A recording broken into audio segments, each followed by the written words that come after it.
everybody. This is a Fargonauts digression session. It was an exciting day today, especially for me. Yeah, So I'm a DC boy. For Brodsho. Yeah, James Gunn and Peter Safran have announced the first wave of DC projects in their new DCU. It's cool. They're just to give a little tease, they're calling this phase Gods and Monsters. They're calling it chapters, aren't they, or something like that? Chapters, yeah. They probably don't want to call it phases because of the Marvel phases.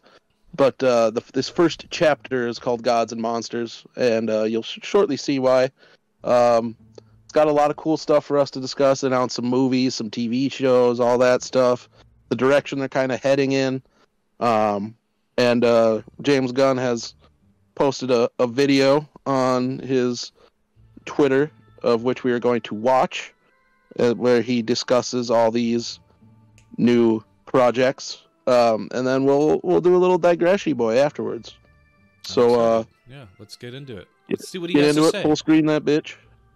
Okay. Full screen hey that bitch. I'm James Gunn. I'm the co-CEO of DC Studios. So as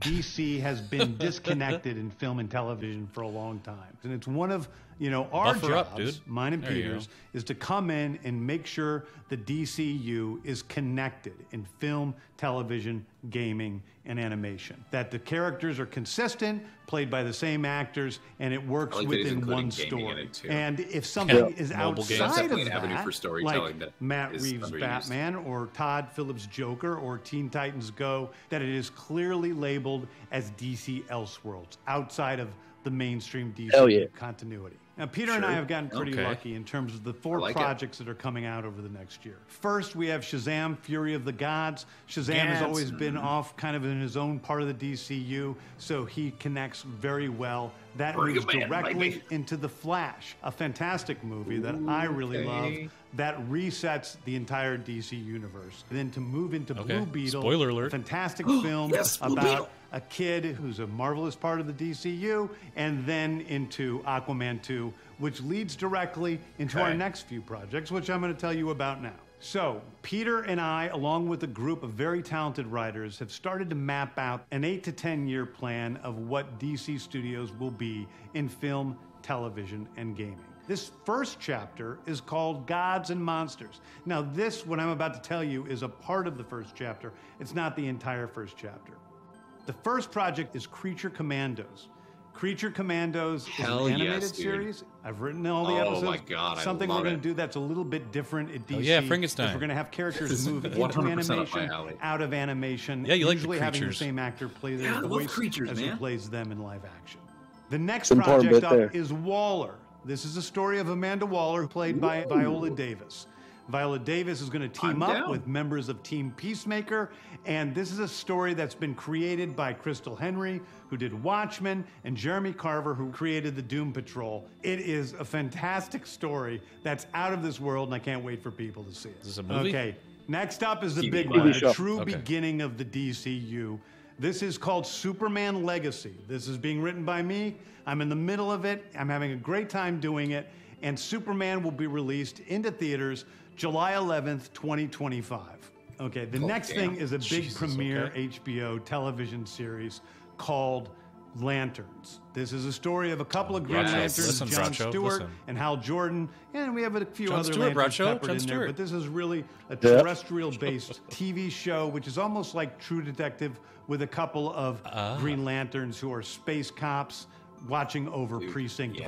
In it, they discover a terrifying mystery that ties into our larger story of the DCU. Next is a big movie called The Authority. The Authority is a passion project of mine. It's based on the marvelous Wildstorm characters we are now bringing into the DCU and will interact with all of our primary DCU characters. The Authority are a group of superheroes who think the world is broken and they want to fix it by any means necessary. I think it's a very different look at superheroes. We're doing a television series called Paradise Lost. Paradise Lost is the story of Paradise Island, usually known as Themyscira, which is the birthplace of Wonder Woman. It's almost like Game of Thrones TV with live-action. Westeros, Cool. but with all of the inhabitants of Paradise Island. The introduction of the DCU's Batman is The Brave and the Bold. The Brave and the Bold is the story of Batman and his actual son, Damian Wayne. This is based on Grant Morrison's great comic book run. Damian Wayne is my favorite Robin. He's a little assassin who Batman tries to get in line, and so this is the story of the two of them and the beginning of sort of the Bat family in the DCU. All right. Next up is a TV series called Booster Gold. Booster Gold is one of comics' really live action heroes. Cool. He is a fascinating guy. He's a loser from the future who uses future technology to come back to present day and become a superhero so that people will love him. It is basically the superhero story of imposter syndrome on an HBO Max series. One of my favorite comic book series from last year was Tom King's run on Supergirl, Woman of Tomorrow. And so we're going to turn that into a big science fiction epic film. Now, Superman is a guy who was sent to Earth and raised by loving parents, whereas Supergirl in this story, she is a character who was raised on a chunk of Krypton. She watched everybody around her perish in some terrible way, so she's a much more jaded character. And that brings me to Swamp Thing, the last thing we're going to talk about, a very dark horror story in the origins of the monster who is Swamp Thing. And although it's totally outside of the rest of the DCU, it will still feed into the rest of the stories. Oh, you better fucking those are believe the it, stories that I can tell you about right now. I've loved the DC characters since I was a child. They're incredibly important to me. I knew that this was a once-in-a-lifetime opportunity to do something very different. One of the things that's very important for me in all of these movies and TV series is that the director's vision and the vision of the writers and all of the creators is unique and something special.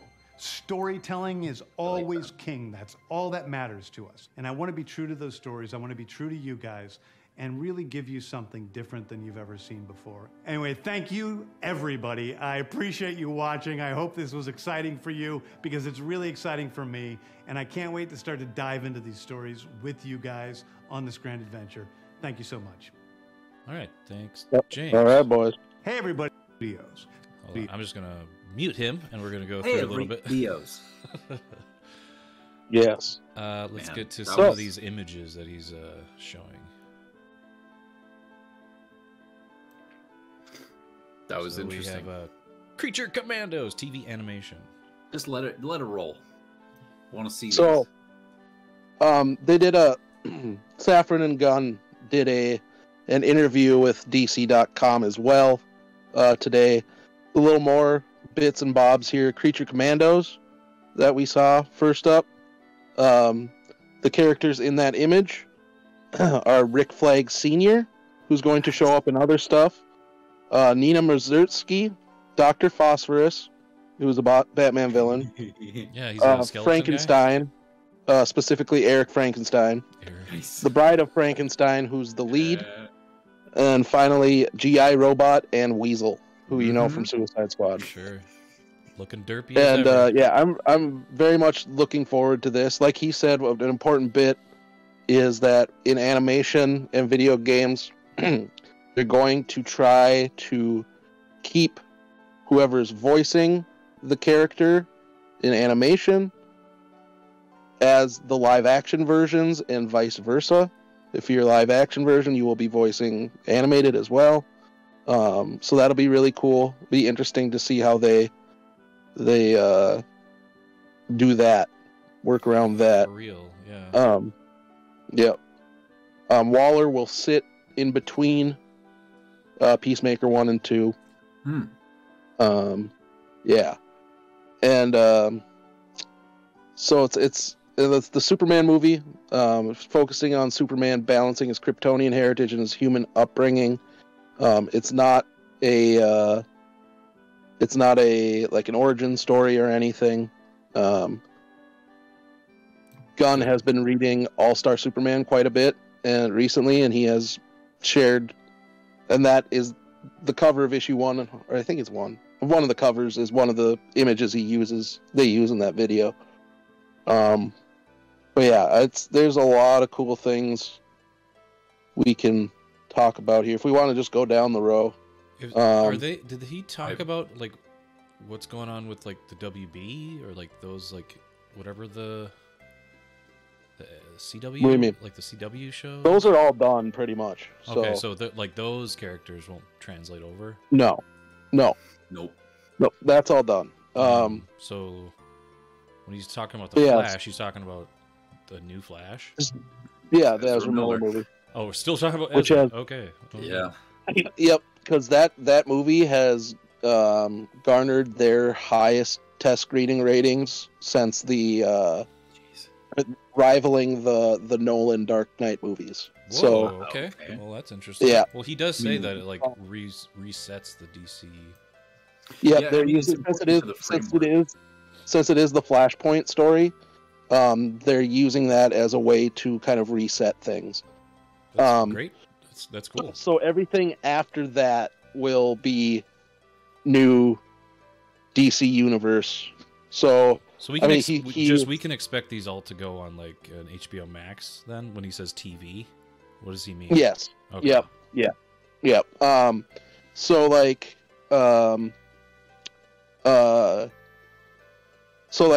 Shazam, he makes pretty abundant that they can fit that into new DC.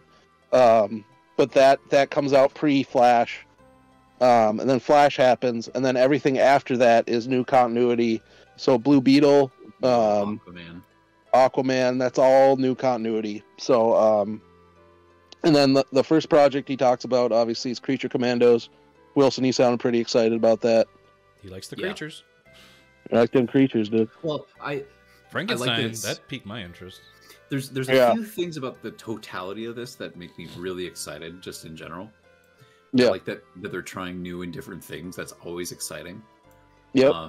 I like the fact that we're getting the continuity of actors theoretically in live action and animation, so that in a big way, I think that will be really helpful for characters like Superman. So you go and see a Superman film, and if it's good, you attach yourself to that character, to that voice, and then when an animated movie or something like that comes out, or video game, it's still that same voice. You're like, fuck yeah, this is Superman. This is my Superman. I like that too, because there's just a lot. I'll let you finish that thought, but the connectedness of that makes the world feel more lived in, and DC is like the best, I would say, at adapting things to animation. They do such a good job with that, and that's like their bread and butter. I mean, it's been a struggle for them to keep up with like the Marvel. They've been making really good animated stuff that a lot of it hasn't been in any way like connected to anything else. Maybe to each other. Maybe there's been a series, but it's been good. Yeah. But I like that they're doing the Creature Commandos as animated first because those are characters that you kind of have to do animated to really get the most out of them. Yeah. And then if that resonates and the characters hit it off, then doing a live action would be so cool, because then you still get those same voices carrying over, and you know how animated they can be, you know how elevated that can be, and even when it's live action, you still see those same characters portrayed, and you still see them maybe in your mind's eye more. Like, it's just it's so awesome. It's a good way, this animation to potentially live action's a good way to, like you were saying, like for budgetary reasons, it's to show you're able to do it in animation, probably cheaper, and then like also you're able to show then if there's enough of a latching onto it that they can feel good about throwing money at a live action version, because it is a very going to be a very effects heavy movie, right? Oh yeah. So I'm excited for that. Next one is Waller, which I don't have much to say. It's just it could be good. I like Viola Davis as Waller, working with the Peacemaker group in that world. It'll be nice to see her have her own platform instead of just being like a kind of tertiary character. Like she really just carries the narrative and doesn't have much character development. So it'll be nice to see Viola Davis have like stuff to work with. Yep, and I like the creative people they have working on it with Crystal Henry, who was a writer on the HBO Watchmen series. Yeah, that was a great show. And then Jeremy Carver, who was the creator of the Doom Patrol TV series. So both of those were cool. So that's a cool group of creatives to have on there. Did you ever watch the Doom Patrol series? I did. I watched the first season. I liked what I watched. Yeah. It consistently. I have not watched the most recent season, but every season I'm impressed by its quality and how it consistently gets better. Yeah. Yep. Yeah. And like, next we already talked a little bit Superman Legacy. That one's going to be a cool one, interesting one. It's Safran was saying this is really the launch of the DCU movies. Yeah, it seems like it. Yeah. He said the first two projects are an amuse-bouche for what's coming with Superman Legacy. Gunn is writing it. Safran says he's hoping that Gunn will direct it too. Like I said, it's not an origin story. One of the cool things Gunn was saying too about it in this interview is he says, with our stories, we want to take it away from good guy versus bad guy. There are really good, almost saintly people, and Superman is among them. There are really terrible villains like Gorilla Grodd or the Joker, and then there's everybody in between, so there are all these shades of gray which will allow us to tell complex stories, which I really like. Yeah, that's great. Yes, dude. That's...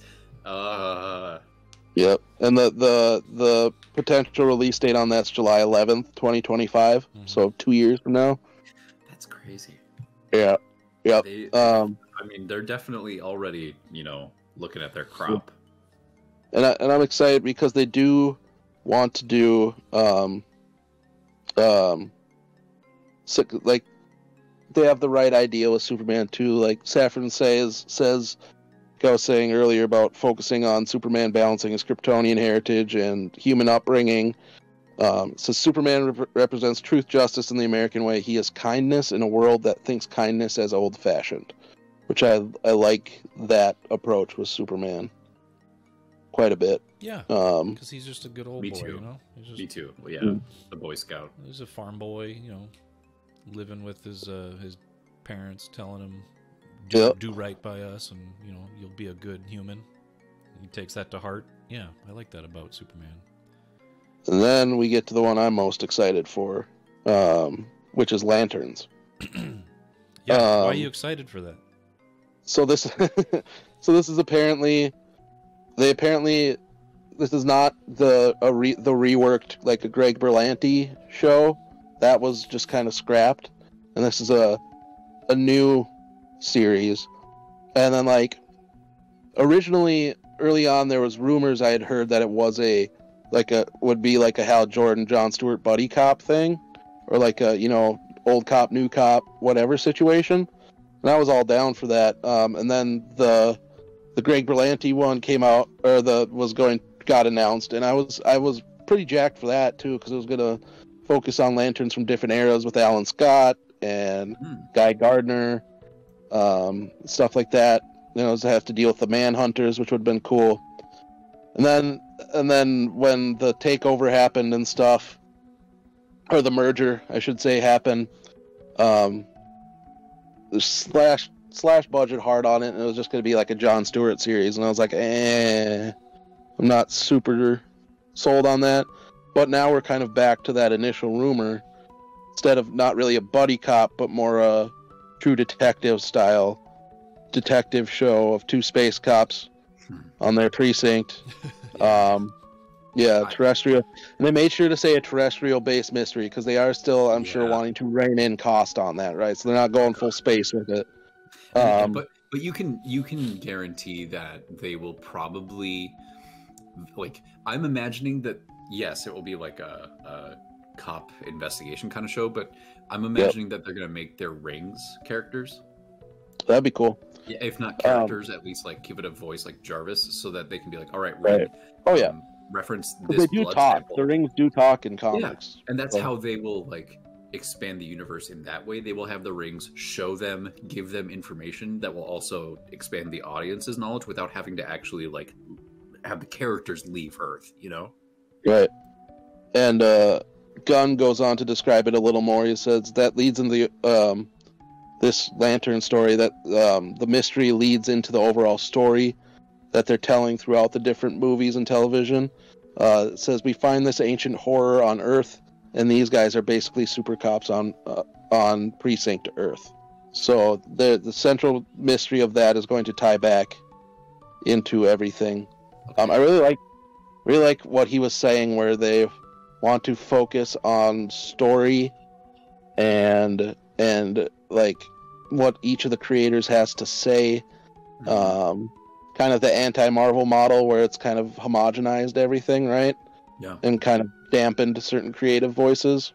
And I'm sure that's a specific thing of why they noted that, you know? But I like that approach. So we get a bunch of movies that feel different and look different, but are all still connected. And telling like a story together, yeah. I'm totally okay with that. As long as they're all trying to tell the same, or like telling the story together, then I'm okay with it being as different as they want it to be. Eric, I'm formulating a little bit of a theory in my head right now. Okay, let me just. This is a small diversion. I'll try to make it quick. A digression. Digression. Yeah. So, if they're trying to tell a major story with all these films, right? And if they're saying, I remember him specifically saying Lanterns and Swamp Thing being like directly connected in some way to the story that they're trying to tell. Yes. Those two things share the green. Yes. As far as I know from the things that I've read of Swamp Thing where it talks about the green, that never ever connected to like that emotional color spectrum. No.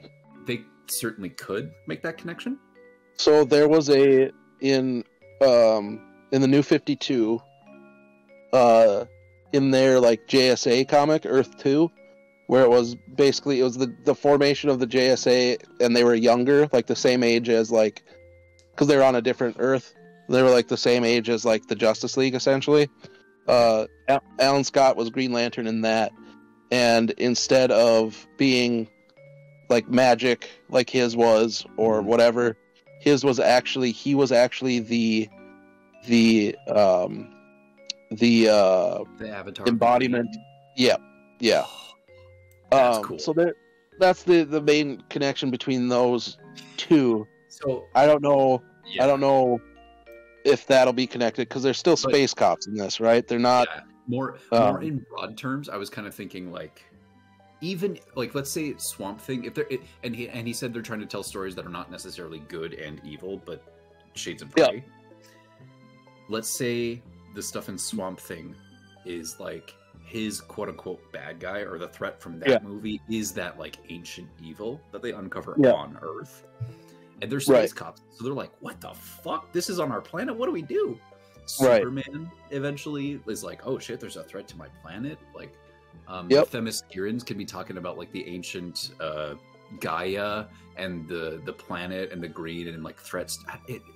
You can kind of how the ancient evil got here. You know what I mean? And then Waller is like the governmental side of it, where they're like, hey, we're starting to get like earthquakes, or we're starting to get readings, and you can maybe, it's fun to think about, not even specifically who or what in the DC like that threat could be, but there's a lot of things that it could be. That was just like it's crazy. The other one I'm super excited for is The Authority. I fucking love that comic book. It's initially by Warren Ellis and Brian Hitch. Super good. That was kind of that comic, very critically acclaimed, and it kind of popularized like cinematic, like comics, like a technique used that they call widescreen comics, where it looks very it's really cool. But he was also, Brian Hitch did the art on the Ultimates over at Marvel afterwards. Where I specifically remember a panel with Hawkeye in it, where they basically use shaky cam, but in comics, which was pretty cool. But it's a really cool comic. Like they were saying, it's like, think the world's broken and they want to fix it by any means necessary. In the comic, they get very kind of authoritarian, and they're like, hey, we're doing this. If not, get the fuck out of our way. You know what I mean? And definitely, Yeah, they're morally gray characters, definitely. Some cool characters. There's Apollo and Midnighter. Apollo's kind of the Superman allegory. Midnighter's kind of the Batman allegory. He was like experimented on, and like had various. I think it was like, I don't know if it was alien tech or something. And he is they're a couple in that universe. And Jack Hawksmoor, who's called he's like the king of cities essentially. He was experimented on by extraterrestrials, and basically he communicates with cities. It's super cool. There's the engineer, who's kind of the same with like technology and stuff. The doctor, who's just like this weird, kind of like weird psychedelic powers. It's just a super cool team. I'm really looking forward to that. They're more hard-edge team. They'll kill people. They'll take out heads of state, replace governments, all this stuff. Yeah, so that'll be an interesting thing, especially. I mean, they've tried to fold it in a couple times in the comics to various levels of success. Oh man, into the DC universe, it hasn't worked as well. But I'm looking at the first issue of the Authority, and I'm already in. Yeah, it's tight. He basically, like, Warren Ellis starts setting it up, and he writes the tail end of the Stormwatch series. And through all that, he starts bringing some ideas in, and then he does a 12-issue. Like, once the main series ends, he does a 12-issue series of Stormwatch that basically sets up the Authority, and yeah, it's great. Really quick, is in this image that we're seeing here, is that Diana? Which one? The one right in the middle with the dark hair with the silver like W emblem on her chest? For Paradise Lost, I don't know if the image is. Yeah. The image that they're showing is. It could just be someone else who held that rank or whatever. Rank, yeah.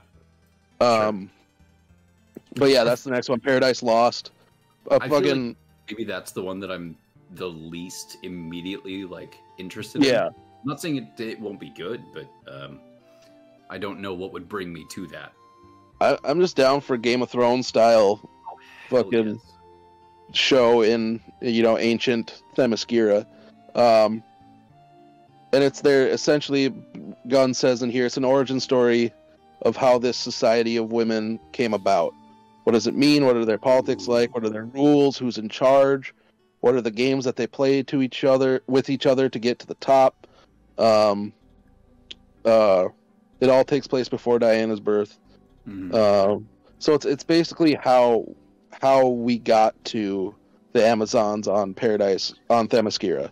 That is really cool because it's typically tied into like a Greek or Roman mythology. Yep. Mm-hmm. So if they're basing like there's houses in Game of Thrones, so what if there's like representation of Hermes and Poseidon and Athena, etc.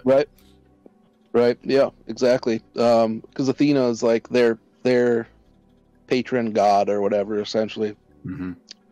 But what if like the people who make their armor, they worship Athena, but they also like follow the teachings of Hephaestus or something, Yep.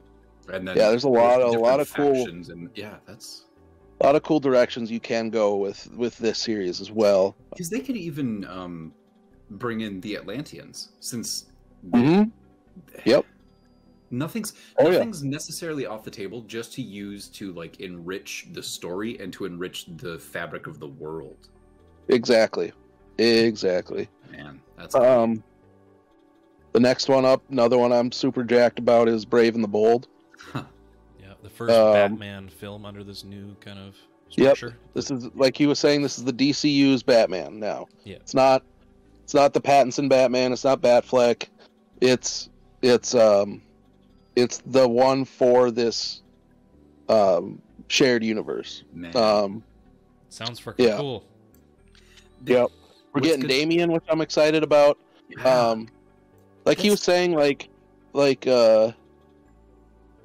the way he made it sound in that video was like this was like the start of the Batman family, but which to me is just like, but what about the other guys, the other Robins and stuff? Mm-hmm. But Safran said in this interview too, this is going to feature other members of the extended Bat family. Sure. So just because we feel they've been left out of the Batman stories in theaters for too long, so hopefully, I mean, because I don't want that to negate like Nightwing, right? Well, I think there's a lot of story opportunities still with that, and you know what I mean. I think that if they're saying that this is the establishment of the Bat family, that it may be just they're changing the order that they are getting established in, because it makes sense if you're going to bring Robin in to just start right off the bat, and if Superman isn't going to be an origin story, then this isn't going to be a Batman origin story. He's already going to be established. Exactly. So these characters can still exist there, right? Yeah, and I think the reason that they're doing Damian specifically is because he is the sidekick that comes with the most built-in backstory for Bruce. Yeah. So it just allows him to open the movie with like decades even of, or not decades, but like years of a decade at least. I met this woman and I had this history and Yeah, and that's just it. The establishment of the fact too that because it's Damian, that means Batman has had to exist for at least a decade before this for Damian to even exist, right? So like, so that already lends itself to like, oh yeah, this is an origin story that he's been here, other people have been here, and yeah, yeah, and I'm excited because I love that Grant Morrison run. Damian's my second favorite Robin, just as Robin, because like Nightwing's one of my favorite, period. But he's not my favorite Robin, right? Sure. Who's your favorite Robin? Tim Drake's my favorite Robin. Yep. I knew it. Yeah, Damian's my second favorite though. Rank them all. Why don't you? All right, so is he just ranking his Robins? Yeah, his Robins. Characters? His Robins. Yeah, ranking my Robins. So them as we need an 80s sitcom intro of ranking my Robins. Ranking my Robins. So these are just them as Robin. Okay, not as my favorite overall, because like I said, Dick Grayson's one of my top 5 favorite characters. Period. But so top Robins, number 1. How many? Yeah. Well, I have to use all the Robins, don't I? It's so total. How many are going to be on the list? I want to. Let's see. So if we're including just continuity, so there's, I think 5. Robin number 1. Top 5 Robins. Aaron Brodsho. Top 5 Robins. I think there's 5. So. Go ahead. My favorite Robin is Tim Drake. He's the 3rd Robin, chronologically. He's just the best in that role, in my opinion. He's like the best detective out of them. He uses a bow staff, which I like. It's really cool. Like him a lot. Second favorite, Damian Wayne. Number 2. He's got that sass. He came about in a time where, like, not too long after he debuted, Bruce died, so then Dick Grayson took up being Batman. So you had a more lighthearted Batman and a more brooding, dark Robin, which was a fun kind of switch of mood. And I like his character, because it's like you get this kid who is forced to grow up fast and be this assassin, but then you get these hints of the little kid still in him. So that's cool. Number 3 is Dick Grayson, classic OG. The man, he's the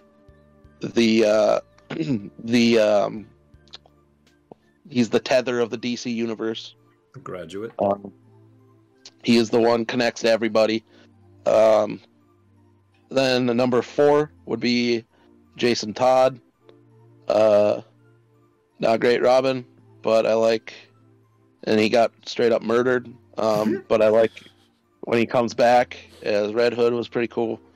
And then number 5, one who I don't even know if they're technically in continuity or Robin anymore, but they were for a while, was Stephanie Brown, who was she was the character Spoiler, and she was Tim Drake's girlfriend. Tim Drake quit being Robin, and as sort of a fuck you to Tim, Bruce was like, "We're gonna make your fucking girlfriend Robin," and then she gets for all intents and purposes, she gets murdered as well. But many years later, she's brought back and was like, "Oh no, I wasn't actually murdered. Dr. Leslie Tompkins just made Bruce think that so he would fucking quit bringing kids into his fucking war on crime." Well, Eric, I'd just like to say... But there you go. That's my top 5 continuity Robins there. Thank you for ranking Robins. Yum. Yum. Rank Robins. Yum. All right, let's continue. So really looking forward to Brave and the Bold. Next up, again, it's going to get exhausting saying I'm really excited for this, but I am. Booster Gold, my boy. Love that boy. He looks so schmarmy. Hey, what's up? See your D-list character. He's just a douchebag. Like his name's Michael Carter. That pose is like, I'm a douche. Yeah, he's such an ass. I'm a major douche. He was a like a college football guy. I don't know if he or his dad got in trouble or maybe both, for betting on games and stuff. He got throughout his whole future got fucking thrown away. So he ends up being a janitor at a like a superhero museum. While he's there, he steals a Legion of Superheroes flight ring, some costume, and like some like power band things, and fucks off to the past to selfishly build himself up to be this great superhero. And he's just totally egotistical. Like to a point, there's a storyline, a story that was a weekly series called 52, and while he was in that, he like sold spots on his costume for like advertising, so he kind of looked like a NASCAR driver. Like, but eventually that leads to a story where he like becomes like a real deal, full on superhero, and to the point where like by the end of all these things, he's called the greatest superhero the world will never know, essentially, because all his stuff has to do with like some time travel shenanigans and whatever. He's a really cool character. He's in the comics, he's best bros with Blue Beetle, Ted Kord, blue and gold, baby. And hopefully it's, even though it's like Ted Kord is represented somehow in this Blue Beetle movie, but the main Blue Beetle is Jaime Reyes, who's the current Blue Beetle. He's going to be played by the dude who's in Cobra Kai. Yeah, sure. Yeah. I'm super excited for Blue Beetle. Yeah, and I hope we get a blue and gold of some sort eventually. Hell yeah. It's apparently Gunn adds in the DC interview, DC.com interview, that they are talking to an actor about it now. So Ted Kord? About Booster Gold. Oh, okay. So that's cool. I'm really looking forward to that. Somebody like Chris Pine would be like perfect. Right.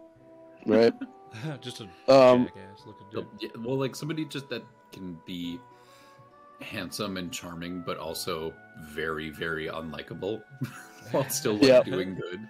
It is like everybody hates him. Like the superhero community does not like him. They think he's a joke.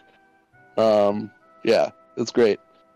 Next up, then we have Supergirl, Woman of Tomorrow, a film, which, a movie. I really like. As you guys know, I'm always horribly behind on comic books, so I own this comic, but I have not read it. Okay. This art looks really intriguing and fantastic. Yeah. I like it a lot. By Tom King, and Gunn leaves out Bilquis Evely, who was the artist. Her art was really great in that. This art kind of reminds me of Mobius a little bit. Yeah, yep, I can see that. She is European, so that she's got that European style to her, So, what's Tom King written a lot of stuff. The favorite thing of DC he's done for me has been his Mr. Miracle series that he did. That was really good. But he's done a lot of stuff at DC in the last few years. And James Gunn says that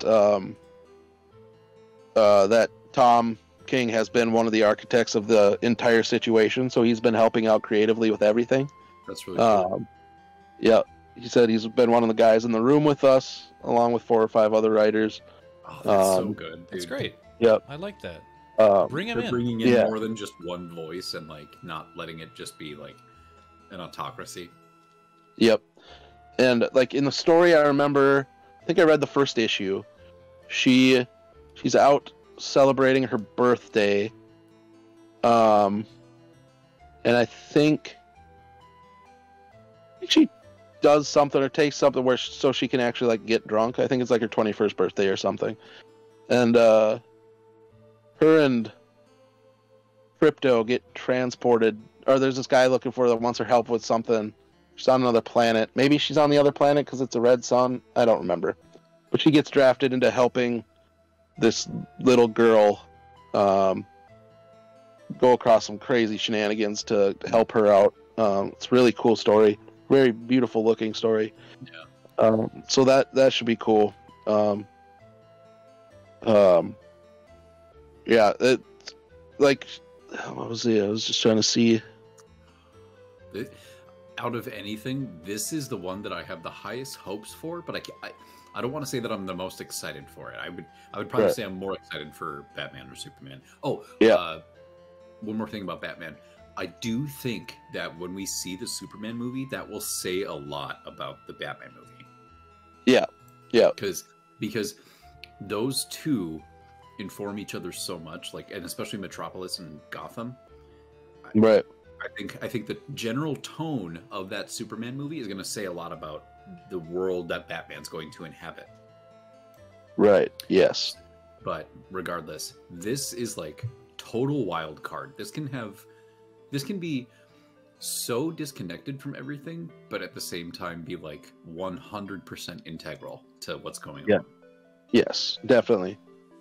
Definitely. And then finally, what?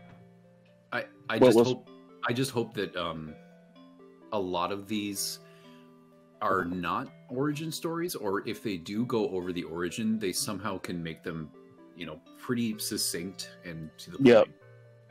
Yeah, and I think, Batman, Superman, those are not origin stories. The Lanterns one, I think the ones that might require a little bit can be easily done in some sort of montage that don't take up everything, or in some sort of tasteful like intro sequence maybe.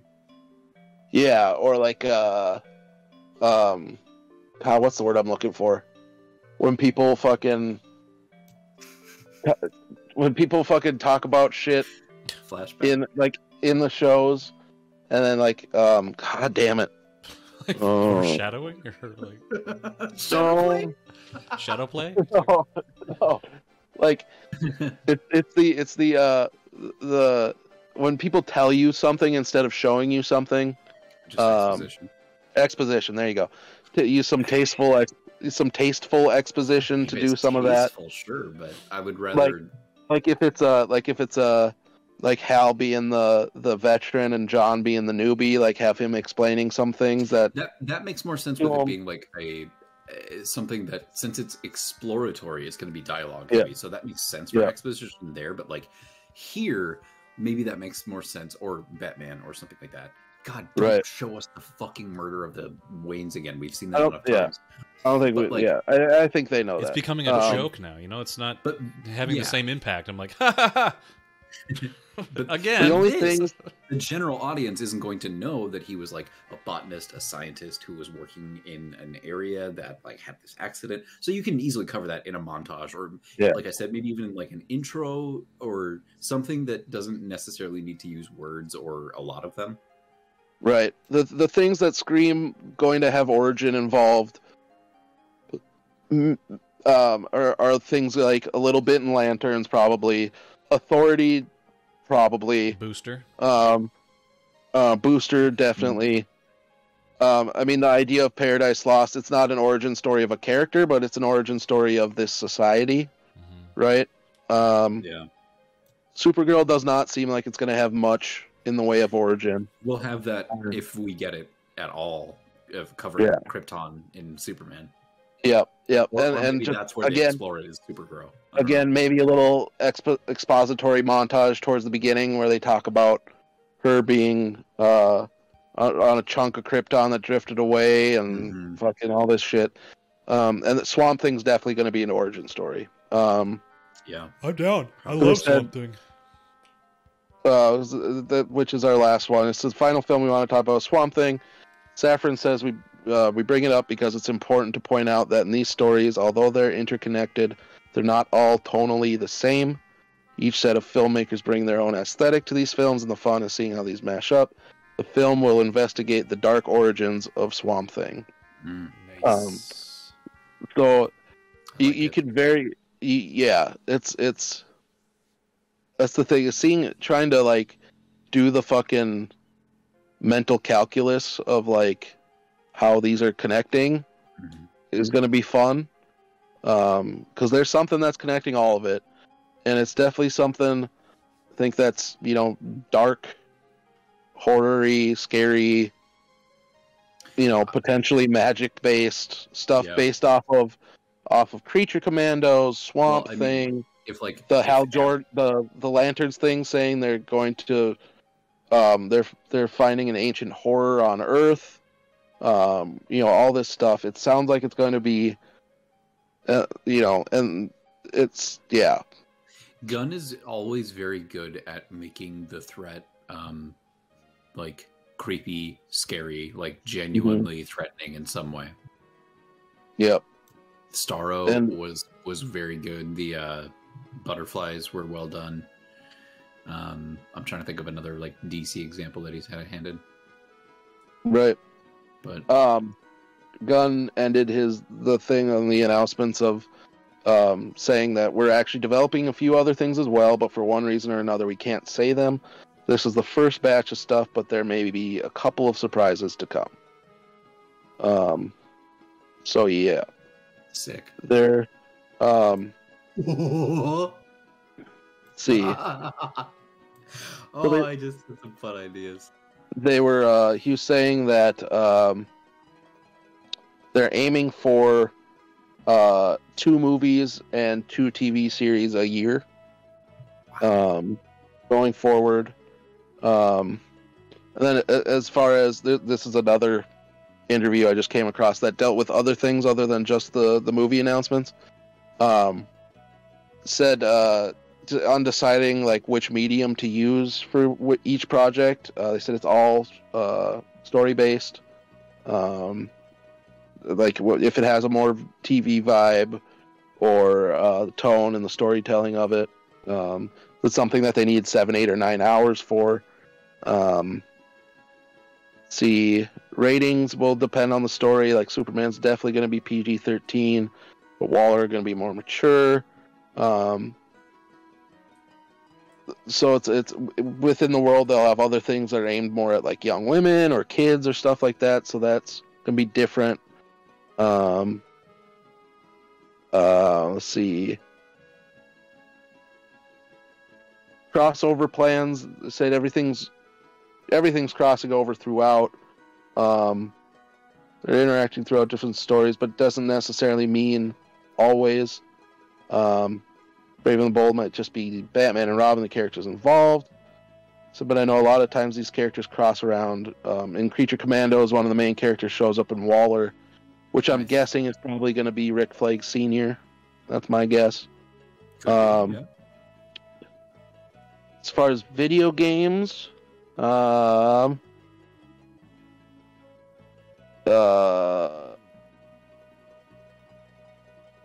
he says it's not like... I'm thinking Superman might be a big one. He says it's not like we're going to have the Superman movie come out and have this Superman game come out. It's more like we'll have the Superman film come out, then maybe 2 years later we have the Supergirl movie come out. So what's the story in between that? Is there a crypto game that we can play that comes in between them? something that's still set in the world with these characters, but it's its own thing. Sure. We want to give the prominence to games that they deserve. I mean, at least that's in his it's in his head. You know, he sees that as a great source to make new stories. You know, tell something else. It's a great storytelling medium. So just to not take advantage of it is lackluster. Well, I don't know if you guys seen the Matrix tech demo thing that somebody superimposed their own Superman character into. It looks phenomenal. Yeah. One of the things that has me very excited is the introduction of the Elseworlds tag. Elseworlds has always been one of my favorite things about DC. It's kind of like their what if situation. But some of their best stories have been Elseworld stuff, like Kingdom Come, or Gotham by Gaslight. There's just a lot of cool stuff. There currently is one called Dark Knights of Steel. That's like sword and sorcery. One so the fact that they're establishing Elseworlds as a tag gets me excited for the possibilities of that. So they can do, different versions and adaptations of these Elseworlds titles, and do some cool stuff with that, with alternate takes. Go to the video at the top that has 7 million views or whatever. And then there's been rumors about Jason Momoa playing Lobo. Yep. Because that's been a big thing. So James Gunn says Jason will not play two characters. Yeah, that would be kind of weird, especially if they meet up somehow. Yeah, Saffron says it's too early to say. Jason always thought Aquaman was a trilogy in his own mind, but he also loves Lobo. It's been very clear about that too. He's never going to play two characters. And then Gunn adds, but we'll figure it out after Aquaman 2. So, possible there. Let's see. That's amazing. It looks so cool. Wow. On the the animated movies. Just looking at his butt. On the animated movies that they've already been doing and stuff like that, if they're going to continue doing the Warner Brothers home entertainment animated movies, Gunn says we're dealing with all that. Some of that stuff will continue as Elseworlds, but they'll also have things connected, obviously. Apparently, they didn't have to do much changes to the Flash to get it to do this. But they've got some of their creative people, some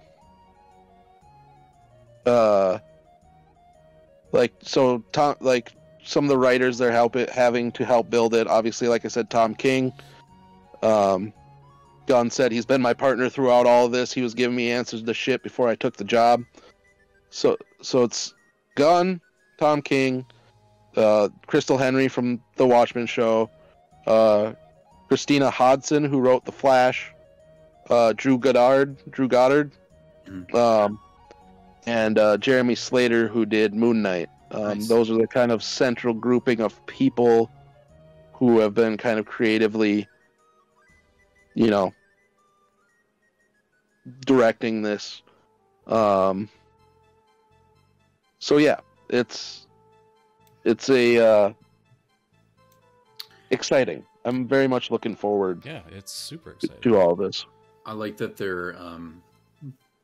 I like the schedule that they're announcing of 2 and 2, because it's not too much, but it's enough to kind of count on every time. You got a summer movie and you got a winter movie, right? Mm-hmm. Or summer start the year with a series, kind of cap that start of summer with a movie.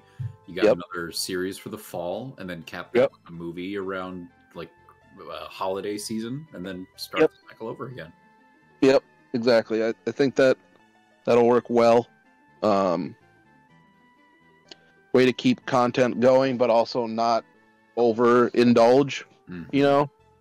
Like with MCU for a while, we were getting 4 movies a year, which was insane. Yeah. Or multiple Disney Plus releases a year plus movies, and it's like whether they're interconnected or not, it's just a lot to kind of try to keep up with. Even I'm hopeful that they are able to really like. I know that each movie is going to be individually separate in its maybe tone and its story and the elements of how it comes together. But I'm hopeful that they're able to really set their own distinct, separate tone from the MCU. Oh yeah, definitely. I believe it. I mean, you see it in the how they allowed like Todd Phillips or Matt Reeves to do what they wanted to do in Batman and Joker, right? Mm-hmm. So the idea of keeping that, allowing creators to do what they do, it's a way to entice people away from like Marvel movies and to maybe go direct right DC movies, you know? That's a thing. And I think part of it too is through James Gunn's experience in the Marvel machine. He knows what worked and didn't work and what he would have liked to see more there, you know? And bringing that to this and trying to do that in a different way that is more creatively fresh, right? Or it's not stagnant, right? Yeah. Well, clearly something like Todd Phillips's Joker is like he just had a specific story that he had these characters that he had the opportunity to tell that story with. Yeah. What that felt like watching that movie. Yeah. Yeah. So to allow people to tell that kind of story where it's like, tell the story that you want that fits within the larger puzzle, but make it your own. Like, just use these characters to tell the kind of story that you want to tell. Right. Some of the dangers in some of this stuff I see is there could totally be you could maybe feel some tonal whiplash, right? Where some things are just so different where it's like the idea of tying it together just kind of feels weird. Sure. I could also see the idea of having to a lesser extent animated stuff, but to a greater extent video games tie into the core stories. Could be a little that could be jarring. I don't want to say dangerous, but because of the fact of like you're gonna have people like me, right, who doesn't really play a lot of video games. Like, am I gonna feel like I'm missing a piece of the story because I didn't play this video game? You know what I mean? It's how they go about it for sure. Yeah. Where it's something that's supplementary that's not gonna, you know, but there's that possibility in there. I assume that they'll probably try to have the people at the top overlooking that stuff just to make sure that it's like in some way homogenous, where like if he's saying a crypto video game, the bad guy in the video game is just a general in the overall Kryptonian story. So maybe between movies 1 and 2, he gets an eye patch, and you're like, "Oh shit! How did he get that eye patch?" Well, it's from the crypto video game. It doesn't actually matter to the movie, but in the video game, it was because of all the things he did. When he said crypto video game, I think he was talking about the dog. I know, like you play as the fucking dog. You fight a war against the evil Kryptonians, and you want that to happen. General I want that to happen really bad. Wears an eye patch. Well, yeah. When was the last? I want to be game? in charge of the goodest fucking boy, dude. The best boy. The bestest boy that could ever exist. As a video game would be amazing. Like, Clark was raised by Ma and Pa Kent. Yep. Crypto was raised by Clark. Like, how good do you think that boy is? Right. And that's the and part that gives me hints too, because like Superman, you said Superman movie, and then a couple years later Supergirl movie, and then like there's got to be like there's story in between, so maybe crypto game. I was like, so that to me means that Krypto is going to be involved in this Superman movie and going to maintain his relevancy in his position in that Supergirl story, because he is in that Supergirl story as well. Mm-hmm. So I'm like, we're getting that Goodest Boy again. I'm never mad when a Krypto shows up.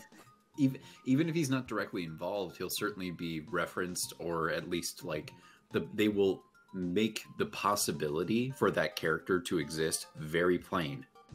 He's the Goodest Boy of Steel, dude. He's got to be in there. He'll be in there. Able to leap because he's in that Supergirl Woman of Tomorrow series. Able to leap an animal control vehicle in a single bound. Faster than a speeding Oscar Mayer Wiener truck. No, faster than a speeding rabbit. Yeah, UPS truck or a post office. More powerful than a fucking horse. They'll carry. Yeah, there's yeah. So I'm very excited about possibilities. I very much enjoy and am supportive of how James Gunn is talking about this. Mm-hmm. I mean, obviously, we have to wait to see if this ends up, maintaining the way that he wants it to be.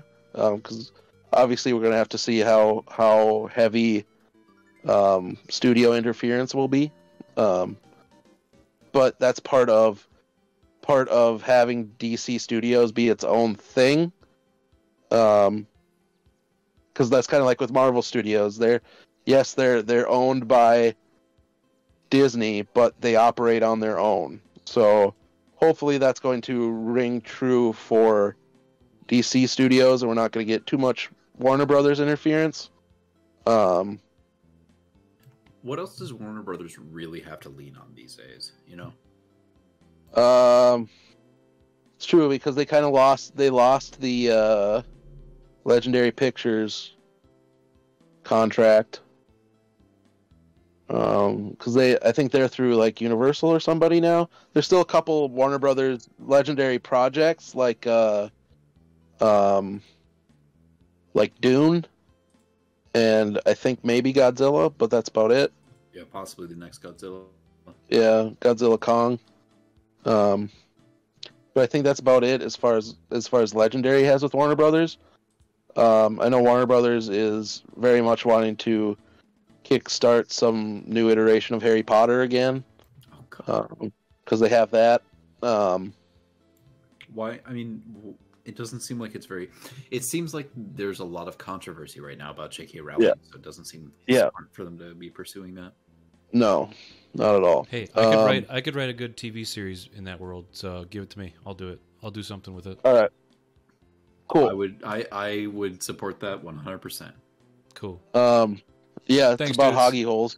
It's all Hoggy Holes. I gotta tell you. It's all Hoggy Holes. It's all Hoggy Holes. All Hoggy Holes all the time. It's like HH.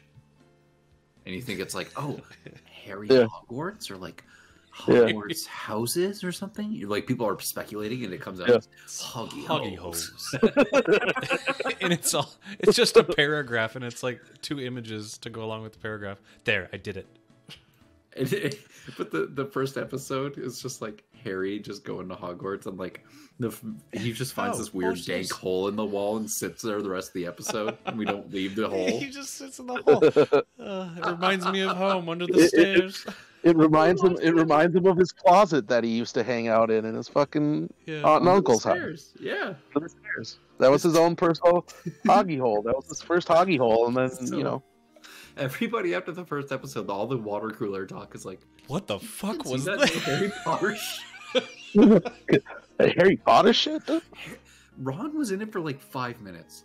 He just said hello to Harry, and Harry just stared at this piece of painting on a wall, and he went over to the painting, and then he moved it, and there's a hole in it, and he just sat in it for the rest of the 30 minutes. We spent 37 minutes in a fucking hole in the wall, 10 minutes of which was spent talking to a spider. What the hell is going on? This show is weird. Hoggy Holes. All right. He got sorted into household. Yeah. I don't know. He got sorted into household. Anything else? Anything else on this before we wrap it up? No, we're all really excited because I'm looking for something new and fresh, and I'm kind of getting burnt out on MCU, and it's getting way too different is what I'm hoping for. I'm looking for some new cool stuff. Yeah, it sounds fresh. It sounds fun. It sounds interesting. Getting some different tones than we've had in a lot of superhero stuff. Like I said, a wide variety of characters, known and unknown, and yeah, it's an exciting time. It is kind of nice to be like, hey, I can actually like look forward to a Superman and a Batman movie coming up. Yeah, it's kind of cool. Yeah, yeah. I don't know the last time that I had both of those on my radar at the same time. Yeah, well, probably Batman vs Superman. That was probably the last time you had both of them on your radar at the same time. Yeah. Before we go, I just wanted to thank Eric for divulging all that awesome information. If you Master of Ceremonies. Yeah, if you like this video, please like it for Eric because he is doing God's work. He really is. Doing Brod's work. Doing the Brod's work. All this in his mind. Yeah, and give it a like. Show him that you appreciate his knowledge. So yes. Thank you for joining us on this digression. We will be back with more discussions in the future. And leave a comment on what you're most excited for or what you would like to see from the new DCU. And why is it lanterns? Let me just suggest lanterns, maybe?